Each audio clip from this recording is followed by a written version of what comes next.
Bonjour à tous, j'espère que vous allez bien, je suis très contente de vous retrouver et aujourd'hui je vous propose une vidéo spéciale relooking de meubles. Donc c'est toujours dans la série de la chambre de ma fille, j'ai déjà relooké 2 meubles Ikea. Pour ceux qui n'ont pas vu ces vidéos, je vous les mets juste là dans le petit i. Et aujourd'hui je vais m'attaquer à l'armoire de ma fille. À la base cette armoire je l'ai chinée, elle était rustique, je l'ai repeint en jaune moutarde. C'est vrai que la couleur est très jolie et je suis sûre que certains d'entre vous l'aimeront telle qu'elle. Mais il est vrai que déjà pour aller avec le style de la chambre de ma fille, ça jurait un petit peu trop. Et aussi à l'époque j'avais utilisé une peinture, je ne citerai pas la marque, mais en fait la peinture a très mal vieilli, donc ça a mis beaucoup de taches, ça s'est effrité dans certains endroits. Donc voilà, je pense que après quelques années de relooking, il était temps de lui redonner une seconde vie. Maintenant, je vais vous énumérer le matériel que j'ai utilisé. C'est une demande de plusieurs abonnés. Pour ceux qui ne sont pas intéressés par cette partie-là, vous pouvez aller directement à la préparation du meuble. Donc pour relooker cette armoire, j'ai utilisé pour commencer, donc comme vous allez le voir, j'ai d'abord préparé l'armoire et pour cela j'ai utilisé une perceuse pour pouvoir dévisser les gonds puisqu'ils se dévissent, donc c'est vraiment idéal pour cette restauration. Ensuite, j'ai nettoyé l'endroit où il y avait les gonds parce qu'il y avait de la graisse noire et il est important de nettoyer cette graisse-là, sinon votre peinture n'adhérera pas. Et pour cela, j'ai utilisé le fameux spray de chez Action au savon de Marseille qui dégraisse. J'avais fait une vidéo sur mes favoris sur les produits Action sur ma seconde chaîne Test et Avis. Je vous la mets juste ici si vous ne l'avez pas vue. Ensuite, pour l'intérieur de l'armoire, j'ai utilisé donc la peinture 4x4 Nature Sable. Et je vous rappelle que cette peinture-là, on l'applique directement sur le support, qu'il soit peint, verni, inutile de poncer et inutile d'appliquer une sous-couche. Donc j'ai utilisé évidemment des gants, un pinceau à réchampir, celui-ci vient de chez Action, un rouleau lacqueur parce que je voulais vraiment avoir un effet lisse à l'intérieur, et un bac donc toujours de chez Action, ainsi qu'un chiffon. Et ensuite, concernant l'extérieur de l'armoire, j'ai utilisé donc la 4x4 en terre de sienne cette fois-ci. Donc c'est légèrement différent, mais ça tranche pas trop. Donc j'ai vraiment utilisé la Nature Sable parce que c'est un reste de peinture et je voulais pas le gâcher. Et ensuite, j'ai utilisé donc un pinceau de précision, ceux-ci je vous en ai déjà parlé, je les achète également chez Action, un pinceau à réchampir et un spalter. Donc le spalter vient de chez Leroy Merlin, mais j'en ai trouvé un chez Action, ils viennent de le sortir et je vais le tester, je vous dirai ce que j'en pense, s'il peut être remplacé par celui-ci. Et enfin, pour créer les effets, pour aller toujours avec la collection des autres meubles de ma fille, j'ai utilisé donc la velours en noir Eiffel. Donc c'est pas vraiment un noir, c'est vraiment un brun très profond et un pinceau de précision. Et tout de suite, j'arrête de parler et je vous laisse avec le tuto en vidéo. Moi, je vous retrouve juste après. Dans un premier temps, je vais commencer par vider l'armoire et je vais en profiter également pour enlever les habits d'été et pour enlever les habits qui ne lui vont plus. Je vais stocker le linge dans les cases Ikea qui sont du côté de la bibliothèque. En attendant, ça me permettra de restaurer l'armoire tranquillement. Et ce qui est idéal, c'est que je vais pouvoir vraiment la relooker dans la chambre de ma fille parce que les peintures sont écologiques, donc aucun problème d'inhalation de produits toxiques. Ensuite, je vais retirer les portes, ça me permettra de mieux travailler et ce que j'aime sur cette armoire, donc c'est une armoire ancienne, hein, donc c'était vraiment pratique à l'époque, on peut dévisser les gonds, ça permet vraiment d'avoir que la partie bois et pas besoin de mettre de scotch de masquage.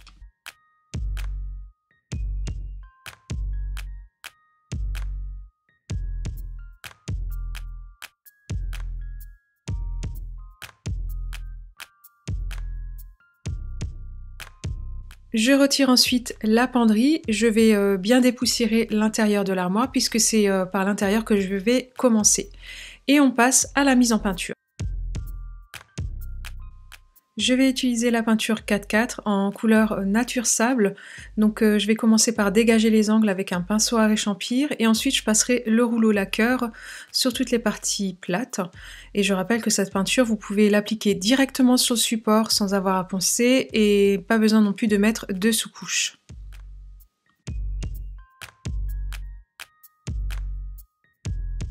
Si vous n'êtes pas abonné, n'hésitez pas à le faire et à enclencher la petite cloche pour être averti des dernières vidéos mises en ligne. Si vous aimez le relooking, les DIY, cette chaîne est faite pour vous et je poste tous les lundis à 18 h.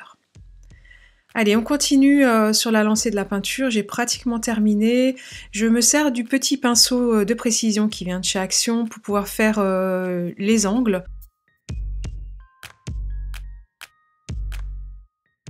Et voici ce que ça donne une fois terminé. Je vais laisser sécher environ 3 heures et ensuite je viendrai appliquer une seconde couche pour avoir un résultat parfait. Maintenant je m'attaque à l'arrière de l'armoire.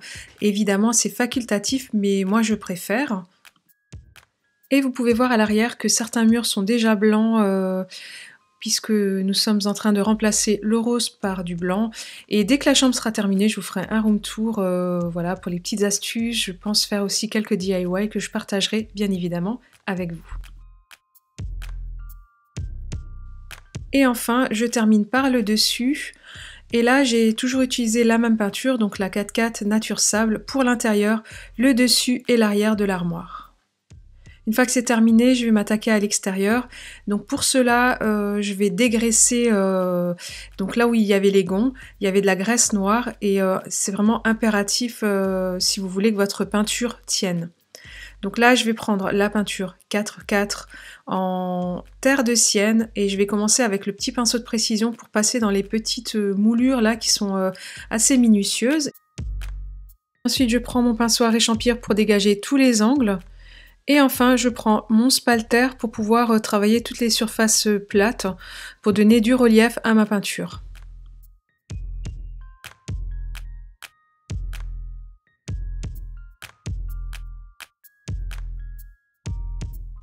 Petite astuce que j'avais envie de partager avec vous, si votre peinture est trop épaisse, n'hésitez pas à mouiller le support avec un spray et donc de l'eau et votre peinture s'appliquera beaucoup mieux. Allez, on continue donc à appliquer la peinture sur les pieds et un petit peu partout. Je vais bien laisser sécher et j'appliquerai une seconde couche pour un résultat toujours parfait.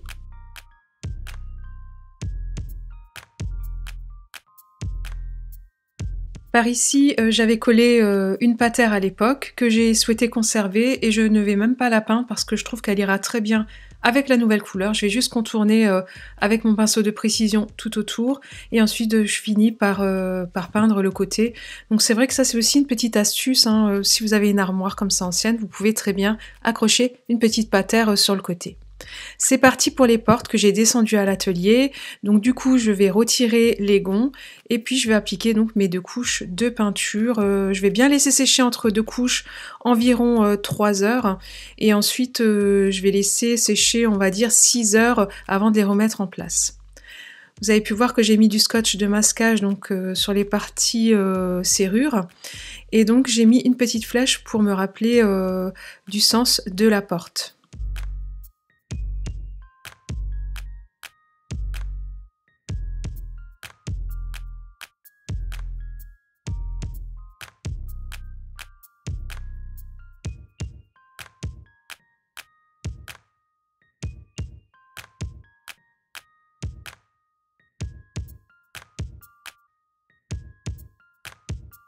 Maintenant, je passe à la création des effets et je vais me servir du pinceau de précision et de la couleur donc noir graphique qui est un brun très profond et je vais travailler en légèreté, vraiment travailler légèrement sur les arêtes pour les marquer mais vraiment je souhaitais quelque chose de très très léger et quand j'en mets de trop, je me sers d'un chiffon un petit peu humide pour estomper.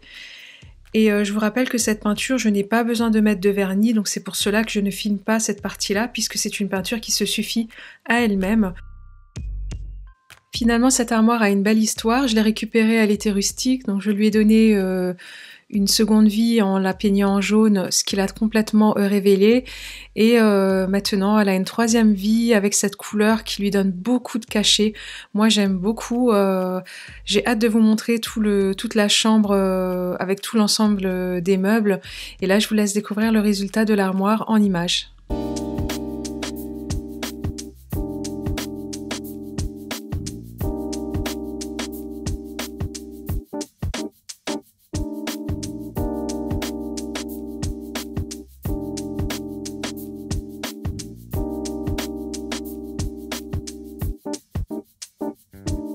Cette vidéo touche à sa fin, j'espère qu'elle vous a plu. Si c'est le cas, n'hésitez pas à me mettre un pouce en l'air. N'hésitez pas non plus à me dire ce que vous pensez de cette rénovation.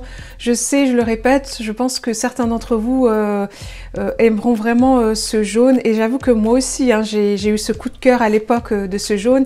Et c'est vrai que ça l'a révélé vraiment beaucoup. Mais j'avoue que j'aime bien maintenant la nouvelle couleur. Ça lui donne aussi beaucoup de cachet. J'ai l'impression de voir une armoire style Maison du Monde. Voilà, j'aime bien ce style et je suis vraiment ravie de l'avoir réalisé. Je voulais vous partager mes derniers achats réalisés chez Action au rayon bricolage. Donc déjà ce pinceau là, donc je l'avais jamais vu et j'avais envie de le tester parce qu'il me fait un petit peu penser au Spalter. Donc ça serait bien s'il est bien de pouvoir le remplacer parce que les prix sont pas du tout les mêmes. Donc je vous dirai ce que j'en pense. Ensuite, ils ont sorti ce lot de 3 pinceaux, donc il y a 3 tailles différentes. On a du 25, du 38 et du 50. Et ça, c'est les pinceaux pour pouvoir appliquer votre vernis. Et j'ai déjà testé dans leur gamme, ils sont très très bien. Et côté tarif, c'est vraiment, ça défie toute concurrence. Après, j'ai pris donc les mélangeurs en bois comme ça. Je crois qu'ils sont à moins d'1 € et c'est vraiment pas mal. Très important d'avoir des mélangeurs pour toujours mélanger votre peinture avant utilisation. J'ai encore pris ces pinceaux que je vous présente plus maintenant hein, parce que vous les voyez tout le temps. Donc des pinceaux à réchampir, mais ils sont idéaux parce qu'on peut les utiliser non seulement pour la peinture mais également pour le vernis. Et en fait, ils existent en plusieurs tailles. Moi, je les ai pas tous pris parce que j'en ai encore, mais là j'ai un 14, un 10 et un 12. Donc ils sont vraiment très très bien. Si vous ne me suivez pas sur Instagram, je vous invite à me rejoindre car c'est le réseau social où j'aime communiquer avec vous, où j'aime voir vos créations. Je vous mets le nom du compte juste ici. Si vous n'êtes pas abonné à la chaîne, n'hésitez pas à le faire. Je poste chaque lundi à 18 h et si vous aimez le relooking ou les DIY, cette chaîne est faite pour vous et n'oubliez pas non plus d'enclencher la petite cloche pour être averti des dernières vidéos mises en ligne. Moi, je vous donne rendez-vous très vite dans une prochaine vidéo. N'oubliez pas de prendre soin de vous. Je vous souhaite une belle semaine et je vous envoie plein de bisous. Bye!